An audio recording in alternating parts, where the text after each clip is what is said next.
Discovering Autism from Words to a Spectrum. The history of autism is not only the history of science, it is also the history of how societies treat their most vulnerable people. Steve Silberman, author of Neurotribes and journalist on autism history. When people say autism, they are speaking a word that has traveled a long way. In 1911, the Swiss psychiatrist Eugen Bleuler used the German word Autismus to describe withdrawal in some adults with schizophrenia. It meant the person turned inward, toward the self. That early use was not what we mean today, but it is where the word began. Bleuler had been searching for a term to describe patients who lived more in their own minds than in the shared social world.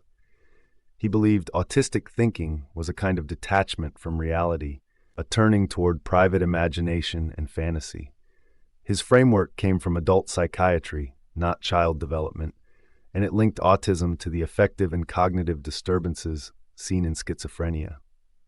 This connection between autism and affective disorder, or what Bleuler and others called affective contact disturbance, shaped how early psychiatrists thought about the condition. In the 1920s and 1930s, before anyone spoke of autism as a developmental difference, some clinicians described children with deep emotional withdrawal and social detachment as having affective disorders of childhood, or childhood schizophrenia. Autism, as a distinct identity, had not yet been born. Across the 1920s, a Soviet child psychiatrist, Grunya Sukhareva, published careful case reports of children with social communication differences and intense interests.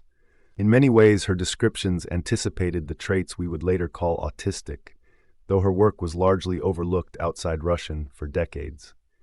Sukhareva's papers, written in 1925 and 1926, described 6 boys who were socially awkward, highly sensitive, absorbed in special interests, and resistant to change. She referred to the condition as schizoid psychopathy, meaning a personality pattern rather than a mental illness. Her descriptions included sensory sensitivities, motor clumsiness, and literal thinking. Many historians now consider her the first to describe what would later be recognized as the autism spectrum. In 1938, the term autistic began to appear in connection with children. Austrian psychiatrist Hans Asperger, then working in Vienna, observed boys who shared striking features such as difficulty with empathy, obsessive interests, and unusual speech.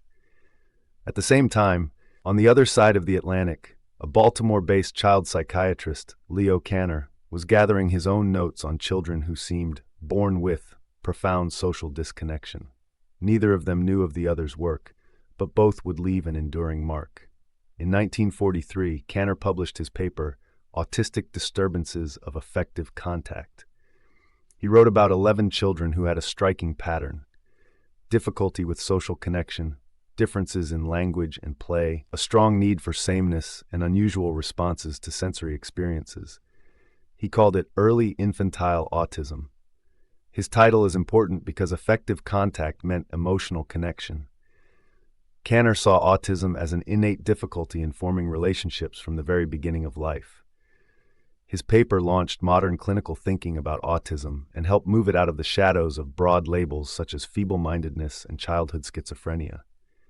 1 year later, in Vienna, Hans Asperger described children with fluent speech and average or high intelligence who still struggled to read social signals and moved in clumsy ways.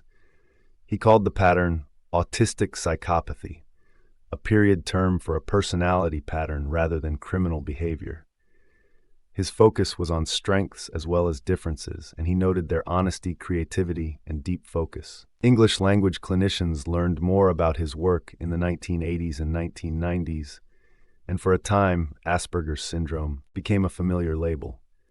As ideas evolved, other researchers began to question the assumption that autism and childhood schizophrenia were the same.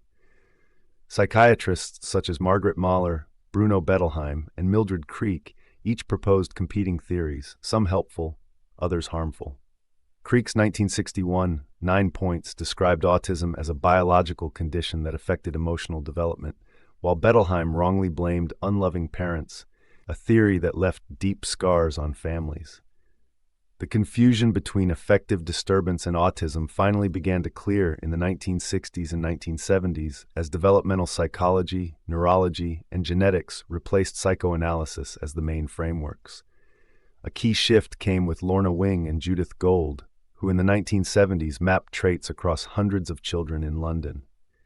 They noticed that autism did not divide neatly into Kanner's and Asperger's types, but formed a continuum.